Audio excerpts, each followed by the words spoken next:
आप सभी का स्वागत है वैसे क्लासेज में। और आज की इस वीडियो में भी देखिए,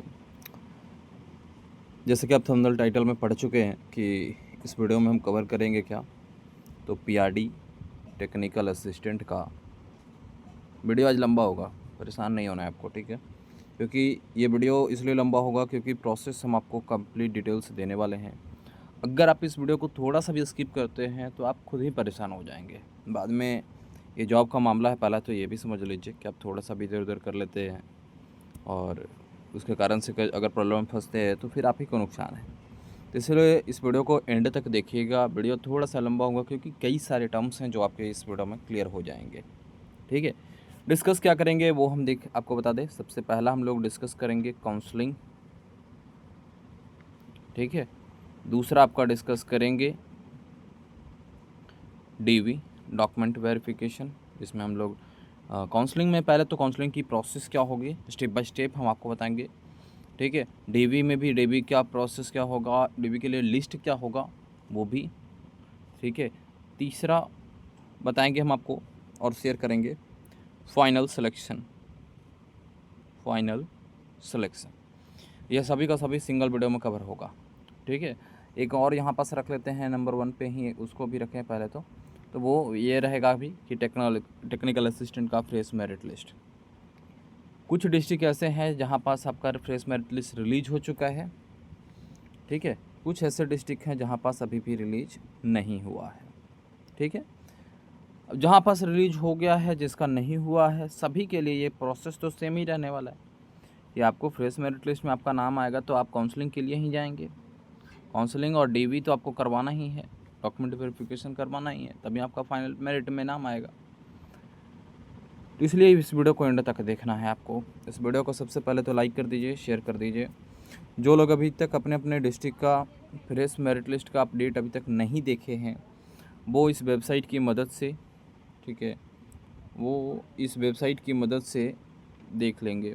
सिंपली गूगल कर लीजिएगा RDSRavi.com, ठीक है। इस वेबसाइट की मदद से RDSRavi.com की मदद से आप अलग अलग डिस्ट्रिक्ट का, सभी डिस्ट्रिक्ट का मान कर चले तो अपडेट आप देख लीजिएगा, ठीक है। डायरेक्ट लिंक हम इस वीडियो का डिस्क्रिप्शन में भी दे रहे हैं। ऑल डिस्ट्रिक्ट का अपडेट आप वहाँ से देखिएगा, ठीक है। कई सारे डिस्ट्रिक्ट का आ चुका है, कई सारे का भी आना बाकी है। चलेंगे हम लोग अब काउंसलिंग की प्रोसेस की ओर, ठीक है। शेयर करते चलिए क्योंकि ये वीडियो काफ़ी हेल्पफुल होगा आपके लिए। काउंसलिंग की प्रोसेस में कई सारे स्टेप्स हैं, स्टेप बाय स्टेप हम आपको बताते हैं कि क्या कुछ होगा। जिनका जिनका भी पहला तो ये होगा कि फ्रेश मेरिट लिस्ट में जिनका भी नाम आ जाएगा, ठीक है। फ्रेश मेरिट लिस्ट में जिनका भी district wise fresh merit list आ रहा है और उनका नाम जिनका जिनका आ जाएगा उनको करवाना होगा काउंसलिंग और डॉक्यूमेंट वेरिफिकेशन, ठीक है। तो जैसे मान के चले कि किसी भी डिस्ट्रिक्ट का, पटना का आ गया है, भोजपुर का आ गया, बांका रोहतास आदि का अगर आ जाता है, हालांकि जब ये वीडियो रिकॉर्ड हो रहा है उस वक्त तक तो शायद ही इन सब में से किसी का आया नहीं है। अभी जो आया है वह कटिहार का आया है, पूर्णिया का आया है, मधेपुरा का आया है, मधुबनी का आया है, अररिया का आया है, औरंगाबाद का आया है और नवादा का आया है। इन सब का भी आ जाएगा। जब आप देख रहे होंगे तब तक शायद सभी डिस्ट्रिक्ट का आया हुआ भी रहेगा, ठीक है। अब देख लीजिएगा, लिंक वीडियो का डिस्क्रिप्शन में है। तो देखिए, जिनका भी एक्सेप्टेड लिस्ट कैंडिडेट लिस्ट होगा फ्रेश मेरिट लिस्ट में, हालांकि यहाँ पर से प्रोविजनल लिख दिया गया है, यहाँ पास होगा फ्रेश। तो फ्रेश मेरिट लिस्ट जारी होता है डिस्ट्रिक्ट वाइज, सब लोग देख लेंगे अपना अपना।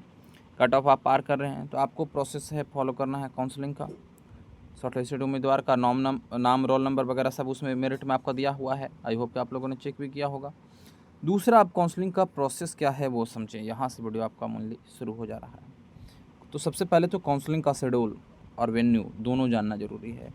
आप जिस डिस्ट्रिक्ट के लिए अप्लाई किए हैं, जिस डिस्ट्रिक्ट में आपने अप्लाई किया और वहाँ का फ्रेश मेरिट लिस्ट रिलीज हुआ है, तो वहाँ पास उसी डिस्ट्रिक्ट में आपका जो है ये काउंसलिंग का प्रोसेस भी होगा, ठीक है। ऐसा नहीं कि आपको एक कॉमन डिस्ट्रिक्ट में बोला जाएगा कि पटना बोर्ड है तो आप आ जाइए पटना में और सभी का काउंसलिंग प्रोसेस वहीं पास करवा लिया जाएगा, नहीं।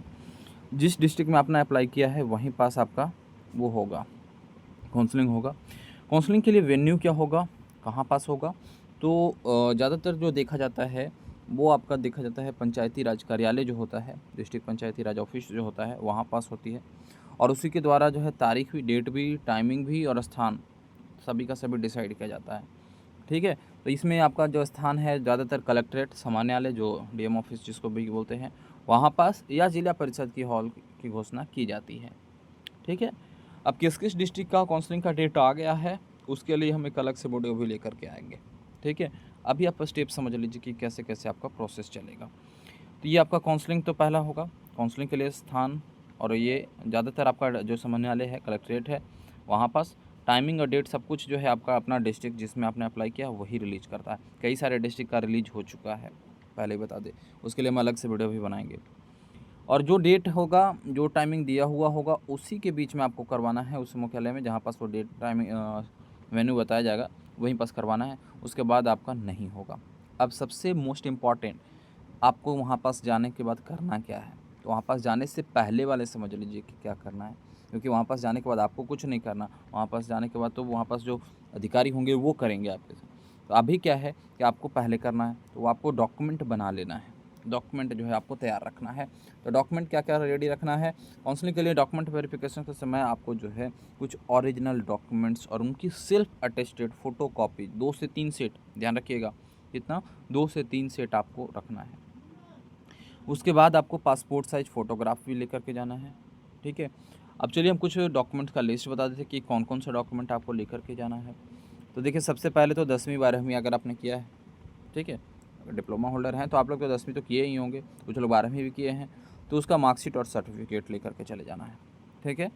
उसके अलावा तकनीकी योग्यता के लिए आपका देखा जाए टेक्निकल एजुकेशन में, तो सिविल इंजीनियरिंग में आपने डिप्लोमा या संबंधित टेक्निकल डिग्री लिया है, ठीक है, तो उसके सर्टिफिकेट, सभी सेमेस्टर के मार्कशीट, ठीक है, सभी सेमेस्टर के मार्कशीट सर्टिफिकेट आपको ले लेना है, ओरिजिनल भी, और जैसे कि हमने आपको कॉपी भी बताया कि कितने कॉपी, 2 से 3 सेट कॉपी आपको लेना है, और सभी का सभी सेल्फ अटेस्टेड होना चाहिए, ठीक है। ये सभी का सभी सेल्फ अटेस्टेड होना चाहिए, आपका ये ध्यान रखिएगा। जो पहले हुआ है उसके अनुसार हम आपको अपडेट कर रहे हैं। इसके अलावा पहचान पत्र में आपको आधार कार्ड, पैन कार्ड या वोटर आईडी कार्ड है, एक फ़ोटो आइडेंटिटी प्रूफ आप ले करके भी जाना है आपको। इसके अलावा अगर आपने किसी भी तरह का रिजर्वेशन का दावा किया है तो उसके लिए भी आपको यहाँ पास जाति लगेगा, ठीक है, और रिजर्वेशन कैटेगरी वाले सर्टिफिकेट भी लगेंगे। निवास प्रमाण पत्र भी लगेगा, क्योंकि आप यहाँ पास बिहार के रेसिडेंशियल हैं कि अदर स्टेट के हैं, वो भी आपको यहाँ पास लगेगा। तो अस्थायी निवासी होने का प्रमाण पत्र, रेसिडेंस सर्टिफिकेट, आरक्षण श्रेणी का, यानी आप BC से हैं, EBC से हैं, SC ST EWS के हैं, तो इसके लिए भी आपको जाति लगेगा, ठीक है, और वो कैटेगरी का जो सर्टिफिकेट है वो भी लगेगा। लेटेस्ट जाति लगेगा, नॉन क्रीमी लेयर जो सर्टिफिकेट होता है वो भी आपको लगेगा लेटेस्ट में ही, ठीक है। अगर आपका उस टाइम का भी बना हुआ है जिस टाइम पे आप फॉर्म अप्लाई हुआ है तो वो भी आप रख लीजिएगा साथ में, ठीक है। मोस्ट इम्पॉर्टेंट इसके बाद आपका आता है अगला, एप्लीकेशन फॉर्म की कॉपी, ठीक है। आपने जो एप्लीकेशन फॉर्म फिलअप किया था उसकी कॉपी चाहिए। आवेदन करते समय डाउनलोड की गई रसीद या प्रिंट आउट, उसको बोले स्लिप बोले, वो आपके पास होना चाहिए, उसकी भी कॉपी आपको ले करके जाना है, ठीक है, उसका भी कॉपी लेके जाना है। उसके बाद करेक्टर सर्टिफिकेट, वह शपथ पत्र जो होता है वो भी, एफिडेविट जो आप बनाएंगे, और उसके लिए बताया जाता है निर्देशानुसार जो एफिडेविट होता है वो आपको लेकर के भी जाना है, ठीक है, करेक्टर सर्टिफिकेट। इसके बाद अब होगा क्या, अब वहाँ पास क्या होगा वो समझिए। ये तो आपको पहले ही जाना है, इससे पहले ही तैयार कर लेना है ये सब। आई होप कि आप सभी ने तैयार भी किया होगा, क्योंकि काफ़ी दिनों से हम इत्तला आप सभी को कर रहे थे कि ये डॉक्यूमेंट आप रेडी कर लीजिएगा। अब होगा वेरिफिकेशन और स्क्रूटनी वहाँ पास, ठीक है। काउंसलिंग वेन्यू पर अधिकारियों की एक टीम होगी, वो बैठी होगी, काउंटर लगा हुआ रहेगा, आपको वहाँ पास जाना होगा। आपको अपने मूल प्रमाण पत्रों की जांच करवानी होगी, जो ओरिजिनल डॉक्यूमेंट्स हैं उसका क्रॉस वेरिफिकेशन होगा, ऑनलाइन डेटा और आपके एप्लीकेशन फॉर्म से करेंगे, ठीक है। जो जो आपने एप्लीकेशन में सबमिट किया है वो और जो आप अभी रिप्रेजेंट कर रहे हैं वो सभी का सभी मैच करवाया जाएगा, ठीक है। तो ये प्रोसेस होगी। उसके बाद किसी भी सर्टिफिकेट में विसंगति या फर्जी पाया जाता है तो देन उस केस में आपकी जो है उम्मीदवारी जो है आपका वो रद्द कर दी जाएगी, ठीक है, और आप पे कार्रवाई भी किया जाएगा। कई सारे ऐसे कैंडिडेट हैं जो सुनने में आ रहा है कि फर्जी डॉक्यूमेंट लेकर के जाने वाले हैं या हैं बना रखे हैं, तो उन सब पे कार्रवाई भी होगा, ये भी चीज़ यहाँ पास समझ लीजिए, ठीक है। इसके बाद जो फाइनल प्रोसेस क्या होगा, तो इसके बाद अब बनेगा, आप डॉक्यूमेंट वेरिफिकेशन वहाँ पास करवा लेंगे, उसके बाद आपको भेज दिया जाएगा, घर जाइए आप, ठीक है। उसके बाद जो है बोर्ड जो है, आयोग जो है, वो आपका फाइनल मेरिट लिस्ट तैयार करना शुरू करेंगे। फाइनल मेरिट लिस्ट तैयार होगी, उसके बाद फिर ज्वाइनिंग होगा। तो काउंसलिंग डॉक्यूमेंट वेरिफिकेशन के सफल समापन के बाद जो है सभी जो योग्य उम्मीदवार होंगे, एलिजिबल होंगे, उनका फाइनल मेरिट लिस्ट तैयार किया जाएगा। उसमें भी कट ऑफ का प्रोसेस रहेगा, उस कट ऑफ के बेसिस पे ही।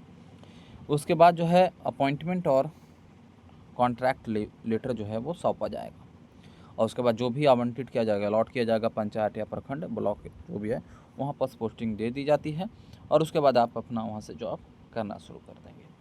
ठीक है, तो ये आपका पूरी काउंसलिंग से लेकर के ज्वाइनिंग तक का प्रोसेस हमने आपको डिस्कस कर दिया है इस वीडियो में। आई होप कि अब आपको कोई परेशानी नहीं रहेगी। ठीक है, किसी भी तरह की परेशानी आपको लग रही है इसमें तो आप ज़रूर कमेंट करके बताइएगा। सभी डिस्ट्रिक्ट का फ्रेश मेरिट लिस्ट का update, download, PDF download, link वगैरह सब कुछ आप rdsravi.com वेबसाइट से, वापस से बता दे रहे, rdsravi.com गूगल कर लीजिएगा, इस वेबसाइट की मदद से आप चेक कर सकते हैं, या ऑफिशियल वेबसाइट जो है PRD का अपने अपने डिस्ट्रिक्ट का, वहाँ से भी आप देख सकते हैं। ऑफलाइन मोड में भी देख सकते हैं इसकी जानकारी, आप ऑफलाइन में PRD ऑफिस में जा सकते हैं भी। ठीक है, कोई परेशानी आपको नहीं होनी चाहिए। ठीक है, इसके अलावा भी आपको अगर लग रहा है कि नहीं ये डॉक्यूमेंट हमने यहाँ पास नहीं बताया, ये प्रोसेस नहीं बताया, अगर आप जानकार हैं तो बढ़िया बात है, वो कमेंट बॉक्स में बता दीजिएगा, और भी लोगों का हेल्प हो जाएगा और आपको भी हेल्प होगा। ठीक है, साथ ही साथ BTSC JEE, BTSC lab assistant के लिए क्लासेज हमने फ्री कर दिया है यूट्यूब के ऊपर में। काफ़ी मेहनत लगता है क्लासेज लेने में और लेक्चर्स बनाने में, तो अगर आप लोग नहीं सपोर्ट करेंगे तो बेहतर नहीं होगा, तो इसलिए ज़रूर सपोर्ट करें। जो क्लासेज चल चुकी है उसके वो प्लेलिस्ट का लिंक जो है वीडियो को डिस्क्रिप्शन में दिया हुआ है, ज़रूर देखें। एक सिविल महामैराथन भी हमने लिया है, काफ़ी कोशिश किया है कि सिविल इंजीनियरिंग को काफ़ी आसान भाषा में समझाएं। एक single video complete civil engineering के सिलेबस को कवर कराएं, तो ज़रूर आप लोग देखिएगा, लिंक उसका भी वीडियो को डिस्क्रिप्शन में ही दिया हुआ है। फीडबैक ज़रूर साझा कीजिएगा, और इस वीडियो को भी लाइक कीजिए। वैसु क्लासेज भी अगर आप नए हैं तो वैसु क्लासेज को सब्सक्राइब करिएगा। मिलते हैं फिर नेक्स्ट वीडियो में नेक्स्ट अपडेट के साथ। धन्यवाद आप लोग आज के इस वीडियो को एंड तक देखने के लिए। व्हाट्सएप, टेलीग्राम पे भी ज्वाइन कर लीजिए, इंस्टाग्राम पे आप डायरेक्टली हमें मैसेज भी कर सकते हैं। ठीक है, सभी का लिंक वीडियो को डिस्क्रिप्शन में। धन्यवाद आप लोग आज के इस वीडियो को एंड तक देखने के लिए।